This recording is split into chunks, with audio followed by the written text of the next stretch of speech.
Hey Master Gardeners, this is a perfect time to teach a little lesson about turf, because in the area of turf there's two different kinds, and when the two mix, sometimes it doesn't always give you the most beautiful turf in the world. So this is an example where the two are mixed. When you're looking at grass types, there's two main groups: cool season grasses and warm season grasses. Cool season grasses are always green all through the cool weather. Warm season grasses green up when the weather warms up, and they're only green during the summers.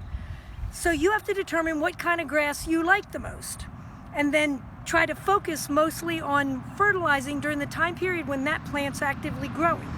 So in the lawn here, we got neighbors driving by. In this lawn, I'm sure in the background you can see the green and the brown colors. The brown is the warm season grass. Now I dug a sample. It is starting to sprout at this time. If you can look close enough, they're starting to send shoots, and that's a typical time. Usually April, May is when these warm season grasses green up. And then once they green, you can't really tell the difference when you look at the whole lawn. But for now, you sure can tell. Warm season grasses are considered a desirable now for the Maryland area. I used to think they were always undesirable because of the brown color, but they're so maintenance free, don't get many diseases. They do accumulate a little thatch. There's a couple different kinds of warm season grasses. Usually we think of zoysia, a little bit more expensive to get them started. But that's the overview of them. If you have mostly warm season grasses, that might be why you have brown patches in your yard right now. So run out and look. This yard's got a lot of warm season grass in it. Usually in years past, that was not a desirable grass for Maryland area. We would choose things like cool season grasses, which is what these two are. In my right hand here, this one that I'm shaking is a cool season grass called tall fescue. Probably one of the older, more traditional ones because of the big fat blade. Nowadays we grow a lot of fescues that don't have as wide a blade as these. They're a little more narrow. We call them turf type tall fescues. This is the old-fashioned clumping type.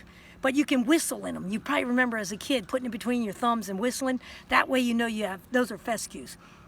That's the desirable grass in Maryland. Here's another one that the family that was here planted this in locations where trees had been taken out.